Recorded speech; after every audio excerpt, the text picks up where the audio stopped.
신명기 2장 26절부터 37절까지 함께 봉독하겠습니다.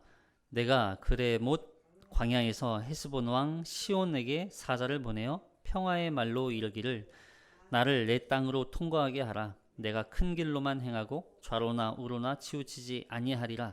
너는 돈을 받고 양식을 팔아 내가 먹게 하고 돈을 받고 물을 주어 내가 마시게 하라 하는 나는 걸어서 지날 뿐인즉 세일이 거주하는 에서 자손과 아르에 거주하는 모압 사람이 내게 행한 것 같이 하라.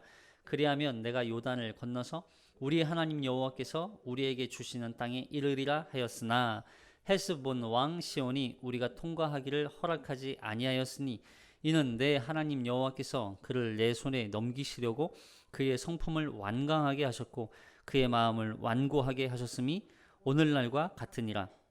그때 여호와께서 내게 이르시되 내가 이제 시온과 그의 땅을 내게 넘기노니 너는 이제부터 그의 땅을 차지하고 기업으로 삼으라 하시더니 시온이 그의 모든 백성을 거느리고 나와서 우리를 대적하여 야하스에서 싸울 때에 우리 하나님 여호와께서 그를 우리에게 넘기심에 우리가 그와 그의 아들들과 그의 모든 백성을 쳤고 그때 우리가 그의 모든 성읍을 점령하고 그의 각 성읍을 그 남녀와 유아와 함께 하나도 남기지 아니하고 진멸하였고 다만 그 가축과 성읍에서 탈취한 것은 우리의 소유로 삼았으며 우리 하나님 여호와께서 그 모든 땅을 우리에게 넘겨주심으로 아르논 골짜기 가장자리에 있는 아로엘과 골짜기 가운데에 있는 성읍으로부터 길르앗까지 우리가 모든 높은 성읍을 점령하지 못한 것이 하나도 없었으나 오직 암몬 족속의 땅 야복강 가와 산지에 있는 성읍들과 우리 하나님 여호와께서 우리가 가기를 금하신 모든 곳은 내가 가까이 하지 못하였느니라. 아멘. 이 말씀에 은혜 있으시기 바랍니다. 우리는 계속해서 신명기서를 살펴보고 있습니다. 여러분, 신명기는 다시 쓰는 율법이라고 말씀드렸어요. 새로운 율법이 아니라 이제 레위기, 민수기에 이르면서 주셨던 하나님께서 주셨던 율법, 계명들 이걸 다시 설명하고 있는 거예요. 우리가 기억해야 할 것 중에 하나가 바로 그러면 이걸 누구에게 전하여 주고 있느냐? 가나안 정복에 실패했던 출애굽 1세대는 이 광야에서 다 죽고 그 다음 세대들이 이 가나안 땅을 정복하는데 가장 먼저 생각해야 할, 가장 먼저 이들이 추구해야 할, 가장 먼저 되찾아야 할, 잃어버렸던 것을 되찾아야 할 가장 중요한 한 가지가 무엇인가? 바로 이 계명을 지키라는 거예요. 계명을 지키라. 율법. 율법을 지켜라. 그래서 모세가 계속 끊임없이 들으라 이스라엘 너희는 여호와의 말씀을 듣고 뭐해라? 순종해라. 듣는 것뿐만 아니라 듣고 순종하라. 그 말씀 계명대로 지켜 행하라. 그것이 너희가 이 가나안 땅을 정복하는 데 있어서 가장 먼저 해야 할 또 그 땅에 들어가서도 그 계명을 지키며 살아가는 삶을 살아야 그 가나안 땅에서 살 수 있다는 걸 말씀해주고 있는 것이죠. 지난주에 가나안 이 동쪽 우리 지도 보면서 생각나시죠? 지도 한 번 더 보세요. 기억이 안 나시면 지도 보시면 가나안 동쪽으로 올라가요. 특별히 에돔과 모압과 암몬 땅을 지나갈 때 이 땅을 차지해라 그래요? 아니면 그냥 지나가라 그랬어요? 그냥 지나가라. 그 땅은 한 발자국도 너희에게 주지 아니하겠다. 왜 그러셨다고 그랬어요? 누구 때문에? 아브라함 때문이었어요. 이 에돔, 암몬, 모압 이 족속들은 다 아브라함의 후손들이에요. 아브라함의 후손들. 비록 그들이 잘못된 신앙으로 인하여서 저주받아 쫓겨나기도 하고 도망치기도 했지만 그럼에도 하나님께서 이 아브라함의 자손들을 창세기의 이 22장 17절에 이렇게 하잖아요. 이 아브라함과 언약을 세우잖아요. 이 아브라함 너희 자손들에게 복을 주고 내 씨가 크게 번성하고 또 하늘의 별과 같고 바닷가의 모래알 같고 내 씨가 그렇게 또 내 씨로 말미암아 천하 만민이 복을 받으리라. 내 씨로, 아브라함의 씨로 말미암아 천하 만민이 복을 받으리라. 결국 이 아브라함으로부터 시작된 이 언약, 약속, 하나님께서 주신 이 약속이 모압이든 암몬이든 에돔이든 그들이 그 땅에서 정착하여 살 때 그럼에도 불구하고 그들에게 하나님께서 복 주셨기 때문에 그렇게 살 수 있게 됐다는 거예요. 복 주셨기 때문에. 그러니까 그 언약 백성 안에 들어간다는 게 얼마나 중요한지를 보여주는 거죠. 하나님의 언약 자손, 언약 백성, 그리스도를 예수 그리스도를 머리로 한 하나님의 언약 공동체, 교회 공동체, 이 공동체 안에 속한다는 것이 얼마나 중요한 일이고 얼마나 또 복된 일인지 여기서 다시 한번 설명하는 거하고 마찬가지인 거죠. 그리고 그 언약을 하나님께서 그럼에도 지키시기 위해서 신실하게 지금도 일하시는 하나님이시라는 거예요. 그들이 암몬, 모압, 에돔이 그렇게 정착하여서 아브라함의 복을 받아 아브라함의 이 후손으로서 복을 받아 살게 되는, 그렇게 살게 하시기 위해서 하나님은 그 약속을 신실하게 지키고 계시는 거예요. 에돔이라 할지라도 모압이라 할지라도. 그럼 모압이 어떤 일을 했습니까? 이 여리고성 여리고성이래. 이 가나안 정탐을 하기에 앞서 그 정탐꾼 왜 자꾸 정탐꾼이 나오죠? 정탐꾼 아니에요. 모압 땅을 들어갈 때 발람 사건 아시죠? 발락 거짓 선지자를 시켜서 저주하게 만들잖아요. 이 모압이 그랬어요. 그럼에도 불구하고 하나님은 이 모압 자손들에게 복을, 아브라함의 언약 자손 안에 있기 때문에 이들에게 복을 주실 수밖에 없는 거예요. 이해되세요? 자, 그러면서 이스라엘 백성들에게 하나님은 광야 40년 동안 너희에게 부족하게 했다고 말씀하셨어요? 부족함이 없게 하셨다고 하셨어요? 부족함이 없게 하셨다고 말씀하시는 거예요. 광야 40년, 38년 생활하는 동안에 그들이 신발이 닳지도 않고 옷이 헤어지지도 않고 먹을 게 없어지지도 않고 그들이 자는 자는 그 천막, 장막 이게 다 해져서 비 맞으면서 잔 적이 없어요. 그들의 의식주를 다 하나님이 해결해 주시고 그들의 필요를 다 채워주시고 너희에게 부족함이 없었다고 말씀하시는 거예요. 근데 우리는 항상 불평하잖아요. 부족하다고. 그렇지 않다는 거예요.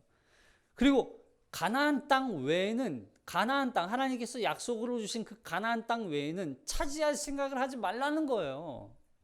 왜 거기까지 욕심을 내냐는 거죠. 약속으로 주신 땅만, 하나님이 주신 땅만 우리가 얻을 수 있는 거야. 여러분, 이건 다 하나님이 주셔야만 얻을 수 있어요.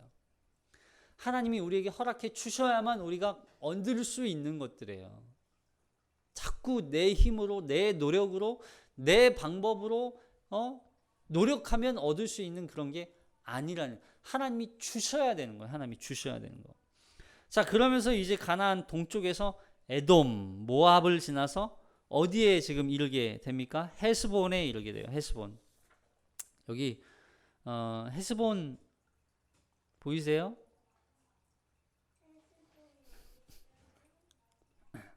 헤스본 보이세요?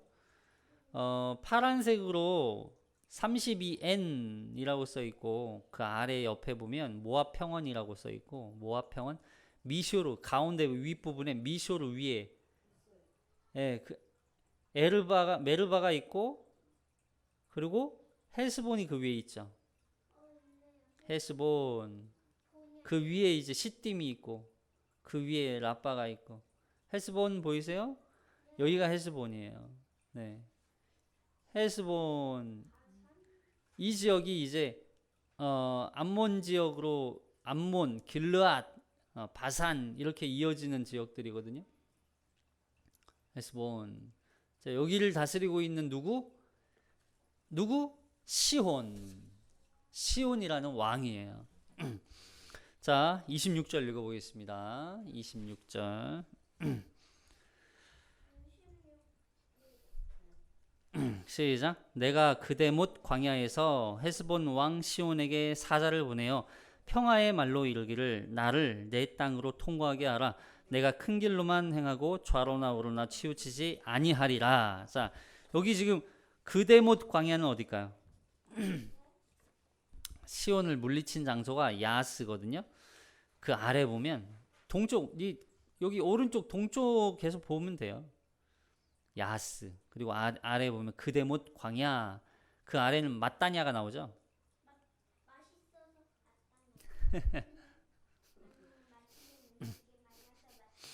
자, 그대못 광야에서 원래는 그대못 광야에서 헤스본에 있는 시온 왕에게 서신을 보내는 거예요.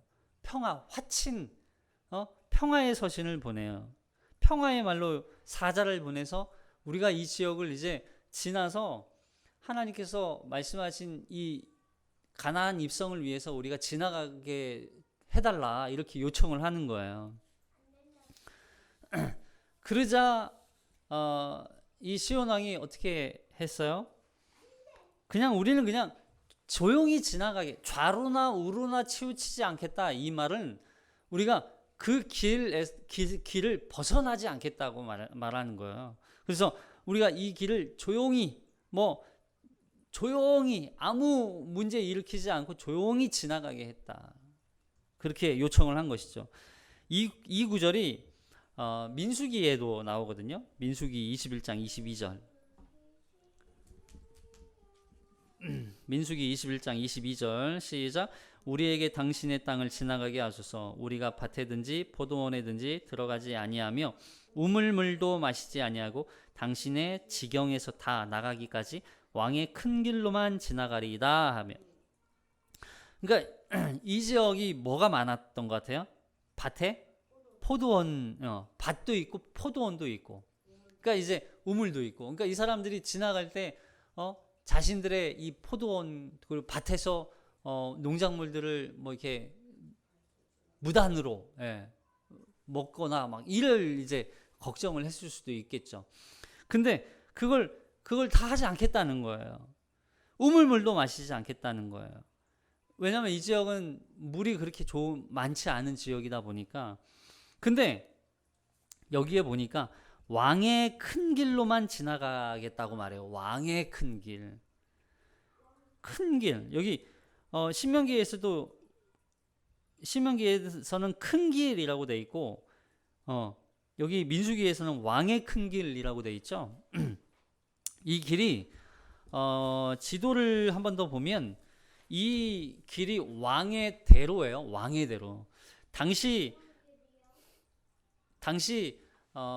이 지역에 큰 길은 두 가지였어요. 하나는 아라밧길 보이세요? 아라밧길. 예, 아라밧길은 거의 이제 그 군대가 다니는 군대길이에요. 군사들이 다니는 군사길. 근데 이 왕의 길은 이 모압 광야길이라고 돼 있죠. 이게 왕의 길이에요. 빨간색으로 된 부분. 모압 광야길. 이거는 여기 밑에 보면 에이시온 게벨이라고 돼 있죠. 에이시온 게벨. 맨 아래 부분에. 예. 여기가 이제 오른쪽이 사우디아라비아고 왼쪽이 이집트고 이렇게 그런 지역이거든요. 지금은.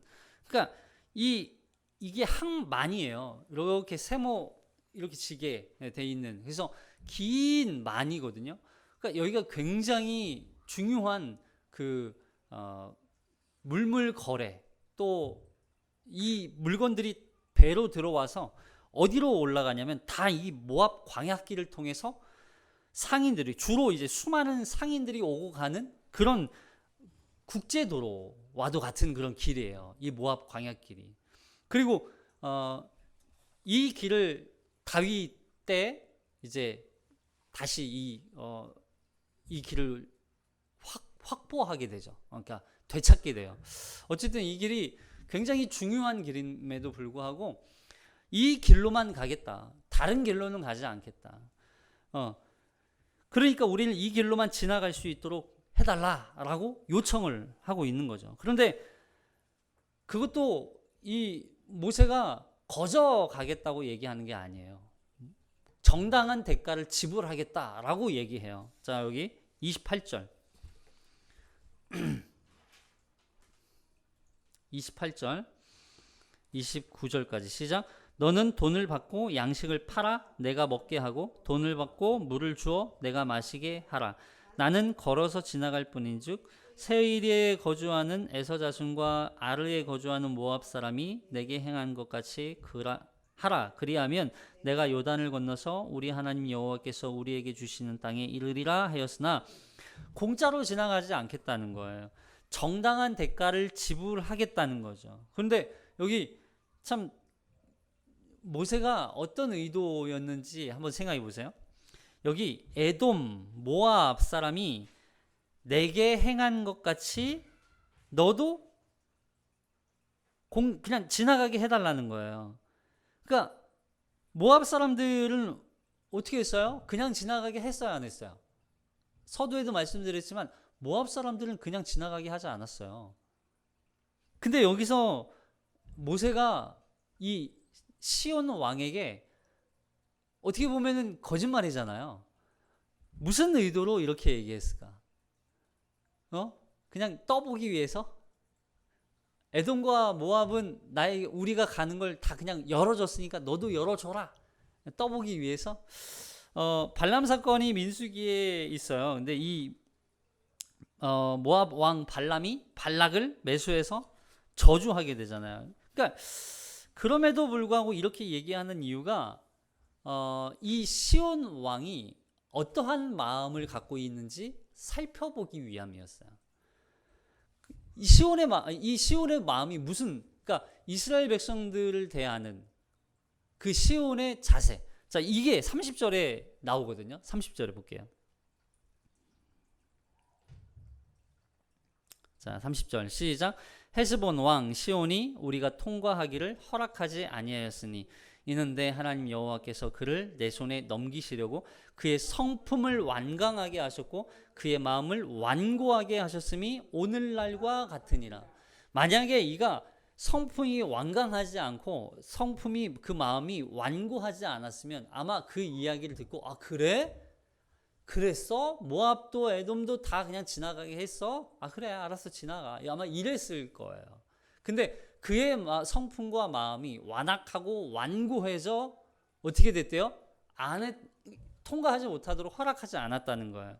여기 그냥 지나가겠다는 것도 아니고 공짜로 지나가겠다는 거 아니고 정당한 비용을 지불하겠다라고 말했음에도 불구하고 허락하지 않아요. 여기에 보니까 이 시온 왕을 누구의 손에 넘기시겠대요?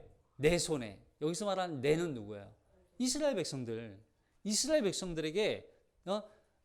이 시온 왕을 주겠다는 거예요. 하나님께서 왜 넘겨주셨을까요? 이걸 통해서 그들의 마음을 하나님께서 이 시온의 마음조차도 하나님께서 어떻게 이용하시는지를 보여주시는 거예요. 여기 보니까 그의 성품을 완강하게 하셨고 그의 마음을 완고하게 하셨다. 누가요? 하나님이 그렇게 하셨다라고 하는 표현처럼 보여요. 근데 사실 이런 표현은 우리는 참 이해하기 좀 쉽지 않아요. 이게 무슨 뜻이냐면 헤스본 이 시온 왕이 완악하고 완고한 마음을 가졌는데 그 마음을 하나님이 그냥 내버려 두셨다는 뜻이에요. 이해되세요? 하나님이 이 시온 왕의 마음을 완고하게 했고 완악하게 하셨다는 게 아니라 원래는 그러니까 이런 거죠. 원래는 시온 왕이 마음이 착해. 그래서 하나님이 야, 이 마음을 완악하게 하고 완고하게 하면 그 선하고 착한 사람조차도 어떠한 심판을 받게 되는지 잘 봐라. 이러기 위해서 이런 시온 왕을 주신 게 아니라는 거예요. 이 시온 왕은 이미 처음부터 완악했어요. 마음이 완고했어요. 처음부터 원래 그런 성향을 가지고 있어요. 여러분, 이 가나안 족속들, 이 가나안 땅 주변 사람들은요, 항상 생각하세요. 가나안 주변 사람들은 착한 족속이 없어요. 선한 족속은 없어요. 다 악한 족속들이에요. 근데 보세요. 그렇다고 해서 이스라엘 백성들도 선해요? 이스라엘 백성들도 굉장히 착해요? 아니잖아요. 그들도 불신앙하고 불순종하고 하나님 앞에 악을 행하였기 때문에 어디에서 심판받았어요? 광야에서 40년 동안 심판받아서 다 멸절당했단 말이에요. 2세대 다음, 출애굽 2세대 다음 세대들만 지금 남아있는 거예요.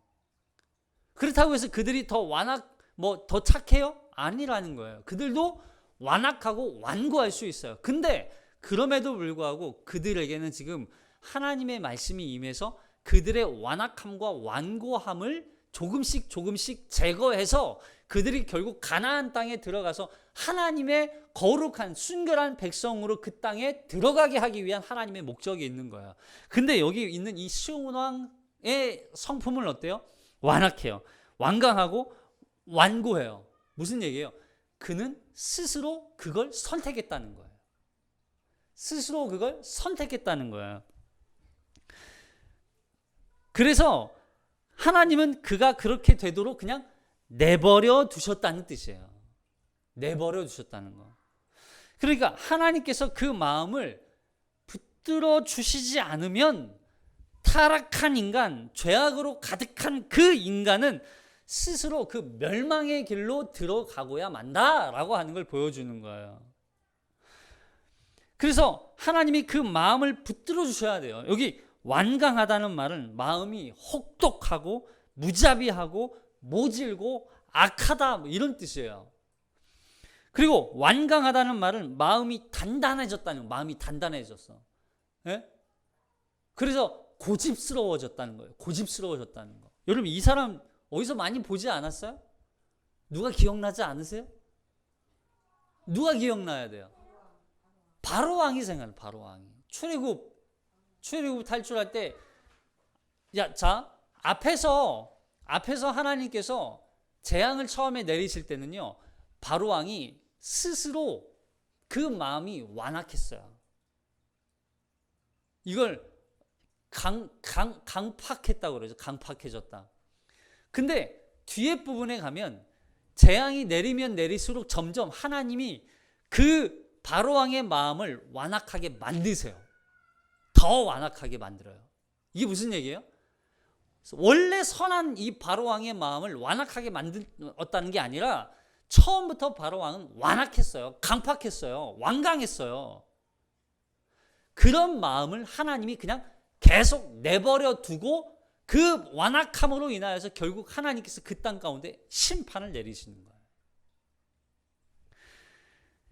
그러니까 이 완강하다는 말, 완악하다는 말처럼 이게 그 스스로 완악하고 완강해진, 점점 더 완악하고 완강해지지 않도록 어떻게 해야 돼요? 우리 안에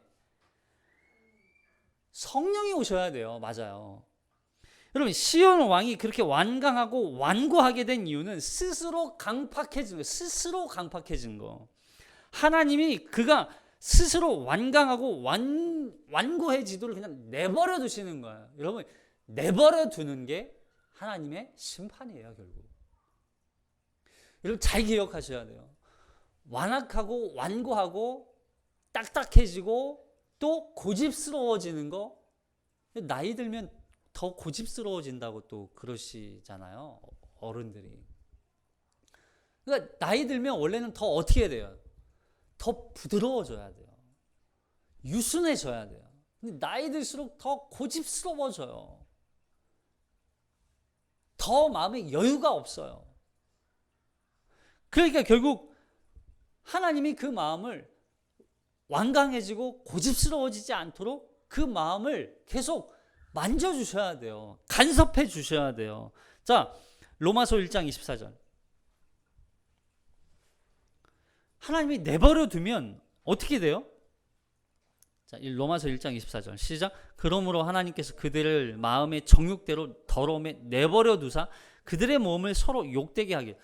이게 그들의 마음의 정욕대로 그냥 더러움에 그냥 내버려 둬요. 내버려 둬. 하나님이 그들 스스로 그걸 선택하는 거예요. 계속 그 스스로 더러움을 선택하는 거예요.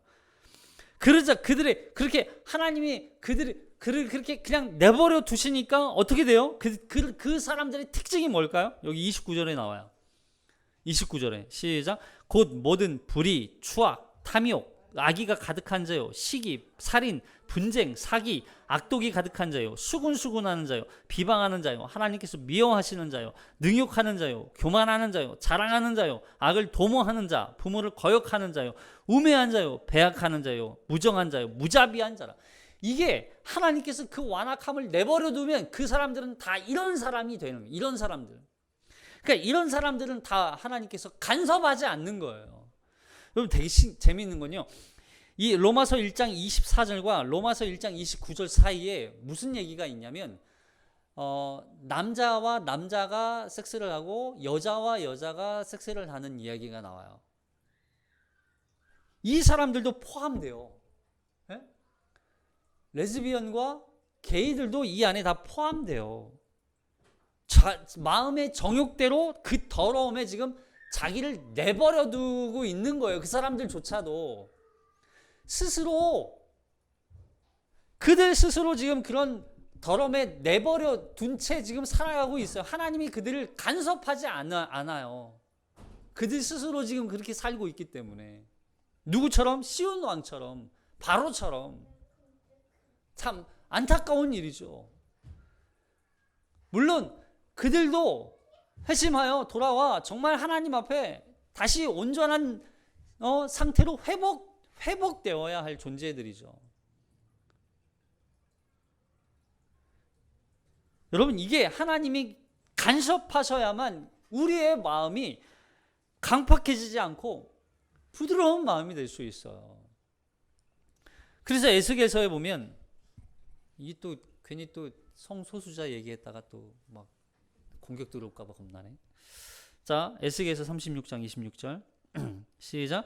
또 새 영을 너희 속에 두고 새 마음을 너희에게 주되 너희 육신에서 굳은 마음을 제거하고 부드러운 마음을 줄 것이며 또 내 영을 너희 속에 두어 너희로 내 율례를 행하게 하리니 너희가 내 규례를 지켜 행할지라. 내가 너희 조상들에게 준 땅에서 너희가 거주하면서 내 백성이 되고 나는 너희 하나님이 되리라. 내가 너희를 모든 더러운 데에서 구원하고 곡식이 풍성하게 하여 기근이 너희에게 닥치지 아니하게 할 것이며 또 나무의 열매와 밭의 소산을 풍성하게 하여 너희가 다시는 기근의 욕을 여러 나라에서 당하지 아니하게 하리니 그때 너희가 너희 악한 길과 너희 좋지 못한 행위를 기억하고 너희 모든 죄악과 가증한 일로 말미암아 스스로 믿게 보이리라. 하나님이 왜 이 마른 뼈들이 질비했던 이 에스겔 골짜기, 이 이스라엘 백성들을 비유적으로 말하는 거잖아요. 여러분 이 에스겔 골짜기, 이 마른 뼈와 같은 이 이스라엘 백성들이 하나님께서 그렇게 간섭하시면 여기 내 새 영을 너희 속에 두고 새 마음을 너희에게 주되 너희 육신에서 굳은 마음을 제거하고, 이게 강팍한 마음, 완고하고 완강한 마음을 제거하고 부드러운 마음을 주셔야 된다. 부드러운 마음을. 그 부드러운 마음을 주실 때에 비로소 우리가 그 하나님의 율례, 계명, 율법, 하나님의 뜻대로 살아갈 수 있게 되는 거예요. 그래서 하나님께서 간섭하셔서 우리가 지금 악한 길로 가고 있고 좋지 못한 행위를 일삼고 있다는 것을 깨닫게 되면 스스로 믿게 보인다. 믿게 보여. 내가 왜 이렇게 미워 보여? 내가 왜 이렇게 미워 보여? 내가 믿게 보여요. 그래서 결국 돌이키게 되는 거예요. 돌이키게 되는 거. 그렇게 하기 위해서 우리에게 새 영을 부어 주시겠다는 거예요. 그러니까 새 영을 부어 주셔야만 우리가 이 완악하고 완고한 우리의 스스로 이게 계속 끊임없이 스스로 그 완고함과 완악함을 추구하며 강팍한 채로 단단하게 굳어진 채로 교만한 채로 또 뭐예요? 용납하지 않는 채로 그렇게 살아가지 않게 되는 거예요. 성령이 오셔야만. 나의 완고함, 고집스러움, 단단하게 굳어진 죄악들을 제거하기 위해서 우리에게 성령을 충만함을 받아야 돼요. 성령의 충만함. 단순히 뭐 성령 충만 받아서 뭐 방언하는 그런 목적이 아니라고요. 우리의 굳어진 마음을 부드러운 마음이 되게 해달라고 우리는 기도해야 하는 거예요. 그래서 결국 시온 왕의 이 고집스러움, 강팍함으로 인해서 결국 이 시온 왕이 그 모든 자신의 아들들부터 모든 백성들이 다 패망하잖아요. 자, 31절 볼게요.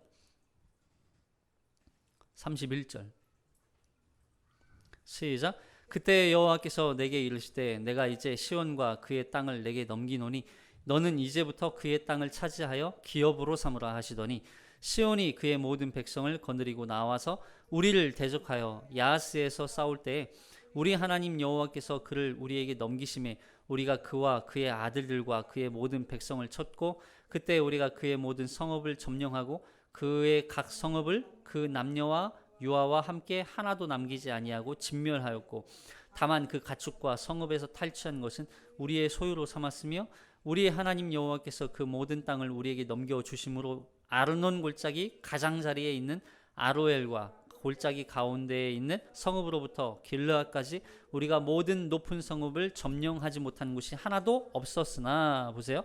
자, 여기 지도 보세요. 지도하고 같이 보세요. 아로엘과 골짜기 가운데 있는 성읍으로부터 길르앗까지. 길르앗이 어디? 저 위에잖아요. 네.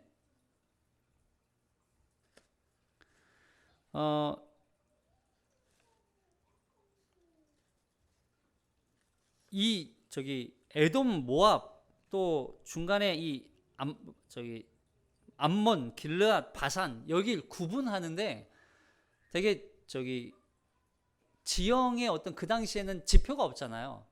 지도가 있는 것도 아니었고 어떻게 구분했냐면 중간에 있는 강을 기준으로 했어요. 그래서 여기 보면 에돔과 모압 사이에 세렛강이 있죠. 세렛강 파란색으로. 네. 그리고 이 모압 위 미쇼르라 되어 있는 여기 이제 암몬 지역으로 보면 되는데 모압과 암몬을 구분하는데 야르논 강이 있어요. 야르논강. 중간에 가운데 그 사해가 있고 그 옆에 야르논 강이 있어요. 모압 위에, 세렛강 위에. 그리고 이 모압 평원 위에 그리고 길르앗과 암몬 사이에 또 무슨 강이 있어요? 야복강이 있어요. 야복강 어디 뭐가 생각나요? 야복강에서 네? 누가 실험했잖아요. 야복강에서 나루토에서 에서를 피해 도망쳤던 야곱, 예, 야복강 거기에서 있었던 사건이에요. 그리고 위에 바산이 있죠. 길르앗과 바산을 구분하는 경계가 바로 야르묵이라는 강이 있어요. 야르묵 맨 위에 바산 아래. 예, 있어요. 아무튼 야르묵강이 있어요. 야르묵강. 여기에 보니까 길르앗까지 다 지금 이스라엘 백성들이 다 차지했어요. 다 차지했다는 거예요. 여기서부터 다. 그러니까 지금 이 모압 광야길 왕의 대로를 타고 쭉 올라가서 지금 길르앗까지 다. 그리고 이제 다음 시간에 이제 3장에 가면 바산 왕 옥이 나와요. 옥. 바산 왕 옥이 어디 있어요? 맨 위에 바산이잖아요. 이 옥을 물리쳤다는 것도 여기에 나와요. 여기 이 지역을 다 이스라엘 백성들이 차지하는 거예요. 점령하는 거죠. 자, 여기 본문으로 돌아와서 여기 진멸이라고 하는 단어가 계속 등장하죠. 진멸. 하람이라는 단어에서 나온 단어인데 헤렘이라는 단어예요. 하람에서 헤렘이라고 하는 단어로 헤렘. 그래서 헤렘 하면 뭐냐면 진멸, 온전히 없애다, 끝장내다, 뭐 그런 의미죠. 신명기 7장 1절에 보면 이게 한 번 더 나오거든요. 자, 신명기 7장 1절부터 시작. 내 하나님 여호와께서 너를 인도하사 내가 가서 차지할 땅으로 들이시고 내 앞에서 여러 민족 헷 족속과 기르가스 족속과 아무리 족속과 가나안 족속과 브리스 족속과 히위 족속과 여부스 족속 곧 너보다 많고 힘이 센 7 족속을 쫓아내실 때에 내 하나님 여호와께서 그들을 내게 넘겨 내게 치게 하시리니 그때에 너는 그들을 진멸할 것이라. 그들과 어떤 언약도 하지 말 것이요 그들을 불쌍히 여기지도 말 것이며 또 그들과 혼인하지도 말지니 내 딸을 그들의 아들에게 주지 말 것이요 그들의 딸도 내 며느리로 삼지 말 것은 그가 내 아들을 유혹하여 그가 여호와를 떠나고 다른 신들을 섬기게 하므로 여호와께서 너희에게 진노하사 갑자기 너희를 멸하실 것임이니라. 오직 너희가 그들에게 행할 것은 이러하니 그들의 제단을 헐며 주상을 깨뜨리며 아세라 목상을 찍으며 조각한 우상들을 불사를 것이니라. 그러니까 보세요. 지금 우리는 가나안 정복을 할 때 하나님께서 항상 이 정복 전쟁에 있으면 하나님은 가차 없어요. 극악무도하신 하나님처럼 보여요. 심지어는 여기 보니까 지금 시온이 이스라엘 백성들과 전쟁하러 올 때 그 군인들을 데리고 온 게 아니라 여기 보니까 모든 백성을 거느리고 나와요. 모든 백성. 결국 모든 백성이라고 말하면 남녀노소 모두 다 지금 전쟁을 앞세워 나오고 있어요. 근데 이 모든 백성을 이스라엘 백성들이 다 어떻게 해요? 진멸해요. 하나도 남기지 않아요. 너무 잔인하죠. 그래서 이렇게 잔인한 하나님을 믿을 수 없는 사람들도 있어요. 어떻게 기독교는 그럴 수 있냐? 네. 근데 하나님이 진멸하라고 하신 이유가 뭐예요? 오늘 읽을 이 본문 때문에. 그냥 단순히 사람을 죽이는 어떤 그런 전쟁 때문에 진멸하라고 말씀하시는 게 아니에요. 거기에 남아있는 이런 그 우상들, 그 거짓된 것들, 그 죄악들이 하나님께서 이루시는 이 이스라엘 백성, 하나님 나라, 결국 이건 하나님의 백성들이잖아요. 이 하나님의 공동체에 가장 무서운 적이 뭐예요? 우상이라는 거예요.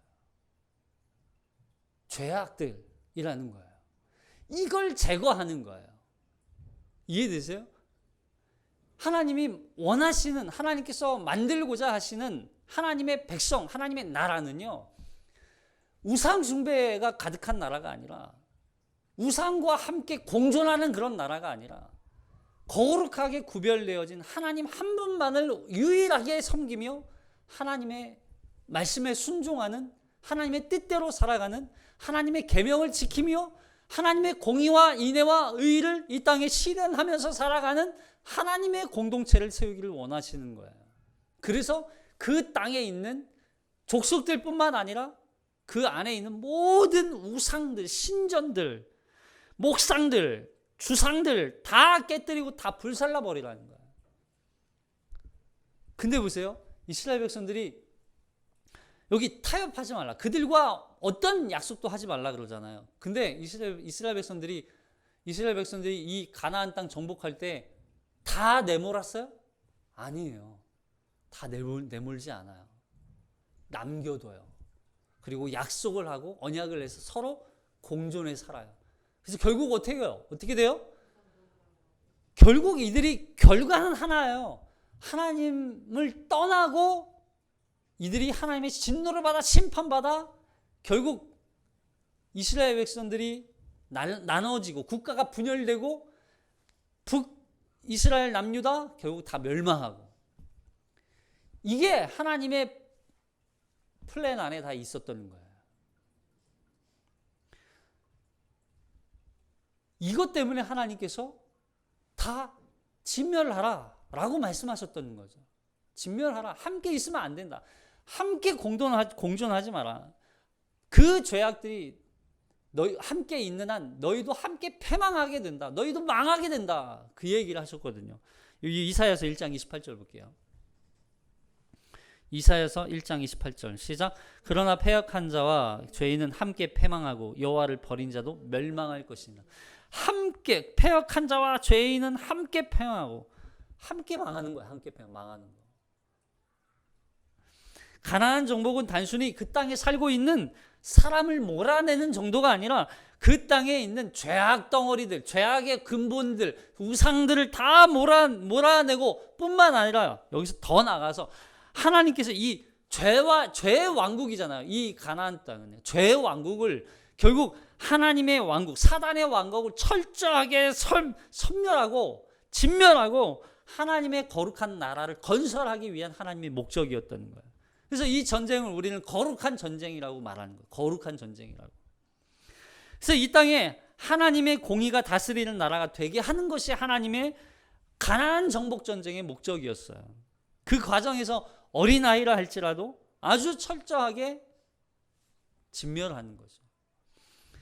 이것은 극악무도한 어떤 하나님, 잔인한 하나님을 보여주는 게 아니에요.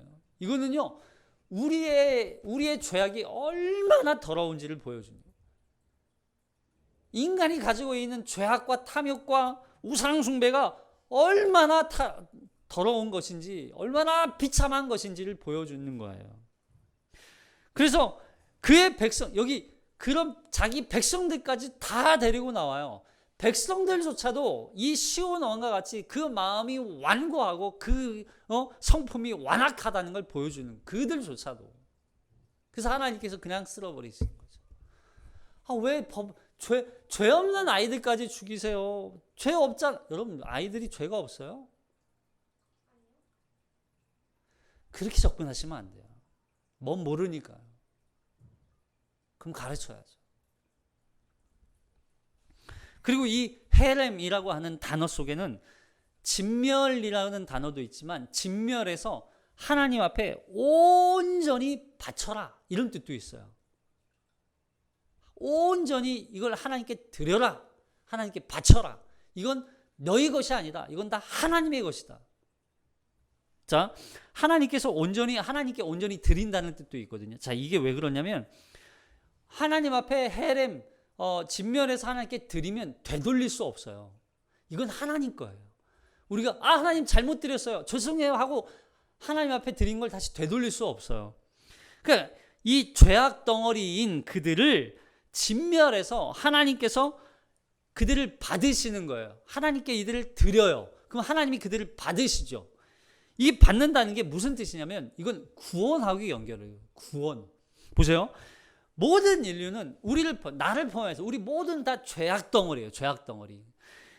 모든 죄인은 모든 죄로 인해서 결국 다 하나님의 하나님께 진멸되어야 해요. 아멘이십니까? 우린 다 진멸되어야 하는 존재들이에요. 진멸에 우리는 그냥 마땅한 거예요. 근데 그렇게 진멸되어야 할 우리를 예수 그리스도께서 우리를 대신하여서 십자가에 달려 죽으시고 온전히 제물 되심으로 말미암아 진멸되어야 할 우리를 누구에게 바쳐요? 하나님께 바치는 거예요. 예수 그리스도께서 예수님이 우리를 대신해서 하나님께 제물이 되어 주셔서 하나님께 그 몸을 드리는 거예요. 하나님께 다 드리는 거예요. 그렇게 드릴 때 그 드린 존재가 바로 우리라는 거예요. 예수님이 자신의 몸을 드렸지만 그 몸과 함께 연합된 우리들도 함께 십자가에 죽었고 그 십자가에 죽은 존재로 우리도 함께 하나님께 드려진 존재예요. 이게 헤렘이에요. 그러니까 우리는요, 진멸되어야 할 존재, 그럼에도 불구하고 우리 대신해서 예수 그리스도를 제물 삼아 하나님 앞에 드리는 그 완전하게 드린, 온전히 드린 제물로 인하여서 우리가 구원에 이르게 된 거예요. 구원에 이르게 된 거예요. 우리는 헤렘 존재예요. 헤렘. 우리를 향해서 항상 나는 헤렘이다. 나는 헤렘. 나는 진멸되어야 하는 존재. 그럼에도 불구하고 주님으로 말미암아 내가 구원받은 존재예요. 내가 헤렘이었구나라고 하는 걸 깨달으라는 거예요. 그렇게 우리가 다시 살아날 수 있었던 거예요. 자, 계속해서 보면 앞서 에돔과 모압과 암몬은 하나님께서 그 땅을 한 발자국도 너희에게 주시지 않겠다고 말씀하셨어요. 근데 여기 시온과 그의 땅은 너희에게 넘겨주겠다고 말씀하세요. 뭐가 달라요? 뭐가 다른 거예요? 여러분, 이 시온 왕과의 전쟁, 다음 시간에 할 이 바산 왕 옥, 바산의 옥이라는 왕, 여기도 넘겨주시거든요. 여러분, 이 시온 왕과 옥과의 전쟁에서 승리를 통해서 무슨 사건과 연관이 되냐면 바로 가나안 정복에 앞서서 첫 번째 관문이 있어요. 그게 무슨 성이에요? 가나안 정복에 있어서 첫 번째로 맞닥뜨리는 성, 전쟁이 있어요. 그게 뭐냐면 여리고성이에요. 여리고성. 자, 이 그림 한번 더 보세요. 자, 여기 그림 보면 여리고가 어디 있을까요? 자, 모압 평원에 보면 여기 느보산이 있어요. 느보산, 모세를 장사 지낸 산. 기억나세요? 찾으셨어요? 가운데? 모압 평원 아래에 보면 모세를 장사 지낸 느보산이라고 있어요. 예, 거기가 그 산이 이제 모세가 가나안 입성을 앞두고 모세가 죽어요. 거기 장사를 지내요. 느보산에서. 그럼 모세는 들어가요? 못 들어가요? 못 들어가요. 가나안 땅에. 모세를 이어서 누가? 여호수아가 이 이스라엘 백성들을 이끌고 이제 첫 번째로 가나안 땅에 들어가는데 그 땅이 어디예요? 여리고성이에요. 여리고. 그 위에 보이시죠? 여리고. 여리고성은 절대 여린 성이 아니에요. 여리고성은 절대 여린 성이 아니에요. 요새 중에 요새. 정말 무너질 수 없는, 공격해도 무너뜨릴 수 없는 요새 중에 요새입니다. 근데 이 성을 처음에 이제 정탐꾼을 보내잖아요. 여리고 정복을 앞서서 이 정탐꾼을 보내는데 정탐꾼들이 발각이 돼요. 발각이 돼서 이들이 어디에 숨어요? 기생? 라합의 집에 숨어요. 라합의 집에. 이 라합이 아모리 사람의 두 왕, 이 시온과 옥에게 이 이스라엘 백성들이 승리한 이 전쟁에 대한 소식을 들어요. 라합이. 그래서 정탐꾼을 도와주게 되는 거예요. 이들이 어디에서 왔는지 딱 보면 아는 거죠. 아, 그들이었구나. 이들이 알았던 거예요. 그래서 이들을 숨겨주는 거예요. 그리고 라합의 가정이 결국 어떻게 돼요? 구원받게 되는 거예요. 자, 여호수아서 2장 9절. 여호수아서 2장 9절. 시작. 말하되 여호와께서 이 땅을 너희에게 주신 줄을 내가 아노라. 우리가 너희를 심히 두려워하고 이 땅 주민들이 다 너희 앞에서 간담이 녹나니 이는 너희가 애굽에서 나올 때에 여호와께서 너희 앞에서 홍해 물을 마르게 하신 일과 너희가 요단 저쪽에 있는 아모리 사람의 두 왕 시온과 옥에게 향한 일, 그들을 진멸시킨 일을 우리가 들었음이니라. 우리가 듣자 곧 마음이 녹았고 너희로 말미암아 사람이 정신을 잃었나니 너희의 하나님 여호와는 위로는 하늘에서도 아래로는 땅에서도 하나님이시라. 여러분, 이 소식을 라합이 들었다고요. 그 소식을. 결국 보세요. 이 라합은 후에 라합이 누구예요? 유대 족장인 이 살몬과 결혼해요. 그래서 살몬과 결혼해서 누구를 낳았냐면 보아스를 낳아요. 보아스가 누구예요? 다윗의 증조 할아버지예요. 그래서 보아스를 낳고 보아스이 오벳을 낳고 오벳이 이새를 낳고 이셋이 다윗을 낳는 거예요.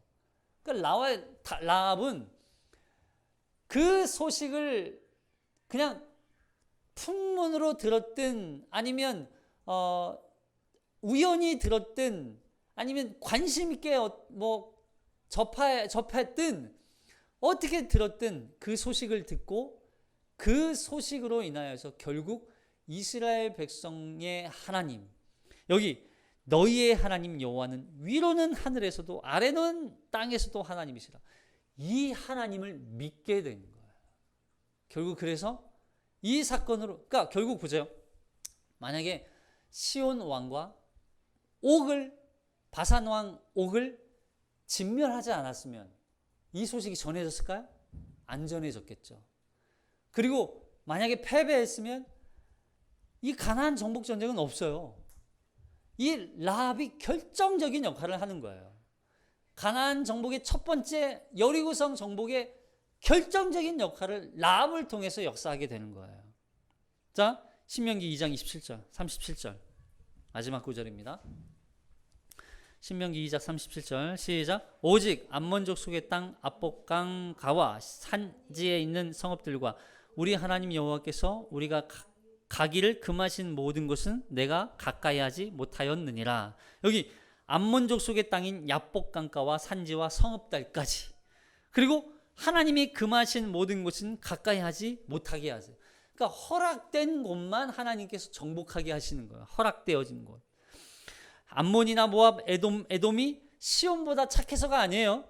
여러분, 이들이 죄가 없어서 하나님께서 이 땅을 이스라엘 백성들에게 넘겨주지 않은 게 아니에요.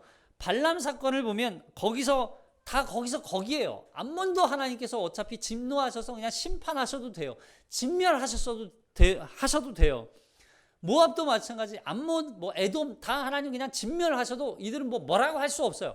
그럼에도 불구하고 하나님께서 이스라엘 백성들이 하나님께서 이 모압과 암몬과 에돔을 그 자리에 계속 살게 하시는 이유가 뭐라고 그랬어요? 바로 아브라함을 통하여서 하나님께서 이 아브라함의 자손들에게 주신 이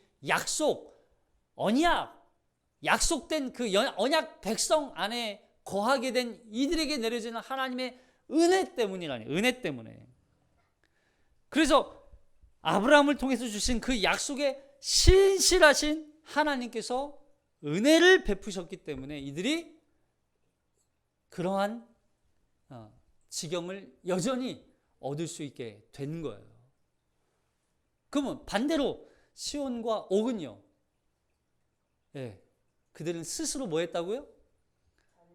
스스로 강팍한 마음을 스스로 가졌고, 그들 스스로 완악하여졌고, 그들 스스로 굳어진 마음으로 하나님 없이 하나님을 섬기지 않고 그 심판을 결국 다 받게 되는 것이죠. 여러분, 구약 성경은 역사 이야기이면서 그 역사를 통해서 우리는 우리의 오늘날 우리가 가져야 할 신앙의 자세를 다시 한번 얻게 돼요. 여러분, 우리는 날마다 우리 안에 있는 강팍한 마음이 제거되도록 하나님 앞에 엎드려야 돼요. 굳어진 마음, 교만한 마음, 이 마음이 좀 계속 없어져야 돼요. 사라져야 돼요. 그래서 결국에는 마지막 때에는 하나님 앞에 그냥 내 거 하나도 없이 내려놓을 게 하나도 없어서 그냥 하나님 은혜로 여기 왔습니다라고 고백하게 되는 거죠. 그렇게 하나님 앞에 믿음으로 살아갈 때 우리가 하나님을 뵐 수 있게 되는 거예요. 그래서 우리가 이 팔복에서도 심령이 가난한 자, 애통하는 자, 마음이 온유한 자 되는 거예요. 온유한 자. 그러니까 복 받으면 점점 우리는 온유해지게 되어 있어요. 온유해지게 되어 있어요. 온유함이 우리에게 계속 남아야 돼요. 교회 다니는 사람이 왜 이렇게 강팍해? 교회 다니는 사람이 왜 이렇게 신경질적이야? 교회 다니는 사람이 왜 이렇게 막 촉박해? 교회 다니는 사람은 왜 이렇게 여유가 없어? 이런 게 아니라 교회 다니는 사람 참 저 사람 보면 참 온유해. 이게 나와요. 우리가 하나님 앞에 모든 게 다 내려놓아지는 거예요. 딱딱하게 굳어진 마음이 제거되고 부드러운 마음이 되고 웬만하면 수용이 되고 웬만하면 이해가 되고 웬만하면 하나님의 은혜를 구하고 내 힘으로 내 노력으로 사는 게 아니라 우리가 그렇게 부드러운 마음으로 그러기 위해서 날마다 성령의 충만함을 받아